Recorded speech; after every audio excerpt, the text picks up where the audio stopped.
Paulo dizendo: porém, temos esse tesouro em vasos de barro, para que transpareça claramente que esse poder extraordinário provém de Deus e não de nós.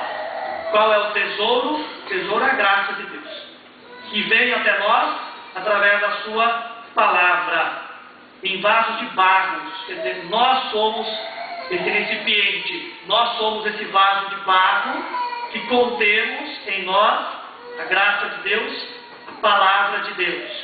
E é justamente interessante esse exemplo que Paulo usa para que esse poder extraordinário que provém de Deus e não de nós. É interessante porque a graça de Deus é muito superior a nós, e a palavra de Deus também, superior não só a nós, a qualquer outra coisa. E quando se diz que essa palavra é colocada em vaso de barro, nós somos, é justamente para mostrar a nossa limitação. Por nós mesmos, se a gente fosse tentar alguma coisa, a gente estava perdido. Até no anúncio da própria palavra de Deus. A gente é tão frágil, né? Tão limitado, tão fraco e tão pecador, e é a nossa natureza. Por isso Paulo diz em vasos de barro. Vaso de barro, qualquer coisinha, você quebra. E é nisso que está colocado algo precioso, que é a palavra de Deus. Talvez algo mais precioso que existe, que é essa palavra de Deus, colocado em algo tão frágil. Deus teria tantos lugares para habitar, Ele é Deus, e Ele vem habitar justamente no ser humano, né? Paulo vai dizer, nós somos criados pouco abaixo dos anjos, né?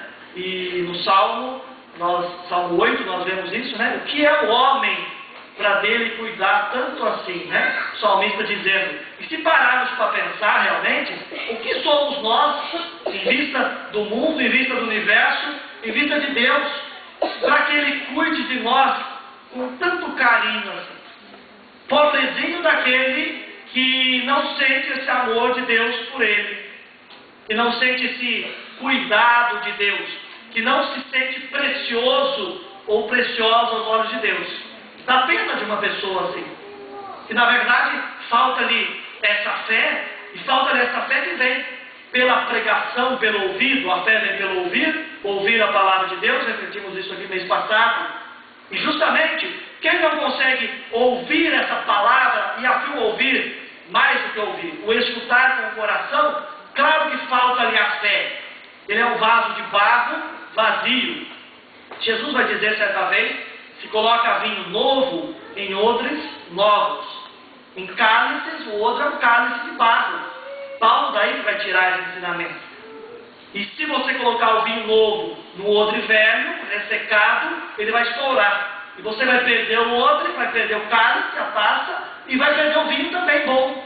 Então você coloca vinho novo em odres novos, em taças novas, para não se perder nem a taça, nem o vinho. O vinho é a palavra de Deus. Lembramos lá na bodas de Caná, né? Um texto bíblico puxa o outro. Bodas de Caná não tem mais vinho, né? Jesus vai lá e dá o vinho novo. Quer dizer, o vinho do Antigo Testamento havia se acabado, a validade dele venceu. Agora vem esse vinho novo, que é a própria palavra de Jesus, que tem que ser colocado em taças novas. Quer dizer, a palavra de Deus deve ser colocada em nosso coração, mas primeiramente o nosso coração tem que ser novo, tem que ser renovado. Se o nosso coração ainda está pegado, e aí cai-se no Evangelho de hoje, ainda está pegado em vícios, em erros, em pecados, em trevas, em situações longe de Deus, como é que essa palavra, essa graça preciosa vai poder habitar em nós? Se tem alguma coisa no lugar, não tem como. Dois corpos, na física, não dá para ocupar o mesmo lugar, né? Impossível. Claro que não estamos falando de corpos, mas a grosso modo, não tem como duas coisas ocupar o mesmo lugar. A palavra de Deus, ela só pode ocupar o lugar central na minha vida, no meu coração, se eu crer nessa palavra, for fiel, e tirar aquilo que não é a palavra de Deus. Aquilo que está atrapalhando, e aquilo que pode fazer estourar no meu coração, e eu perder tudo. Entretanto, se eu tenho esse coração renovado, pela graça, pelo poder, pelo amor de Deus, pela misericórdia de Deus, e creio que eu quero recomeçar, e acredito nisso, tomo posse da palavra, e vou em frente, então eu me renovo e acolho bem essa palavra. Não só com a razão, mas acolho bem com o espiritual e com o coração. Que muitas vezes, muitos por aí dizem, mas eu quero Mas para de ler só racionalmente. O estudo racional, intelectual, é muito bom e importante. Mas primeiro tem que ter fé. Se eu não tenho fé, aí tem gente que vai ler a Bíblia e fala, nossa, eu estou lendo aqui. Historicamente, parece que as coisas não encaixam. Eu estou ficando mais sem fé ainda. Não é que está ficando mais sem fé, você nunca teve fé. Esse é o problema. E num estudo assim, você não vai adquirir fé. Não se adquire fé fazendo curso de teologia, pesquisas, doutorado, mestrado, raio do parta. Isso não dá fé para ninguém. Primeiro eu tenho a fé. Apocalipse de São João vai dizer o primeiro amor. A partir desse primeiro amor, dessa experiência de Deus, aí sim eu vou aprofundar o dado que eu recebi da palavra de Deus.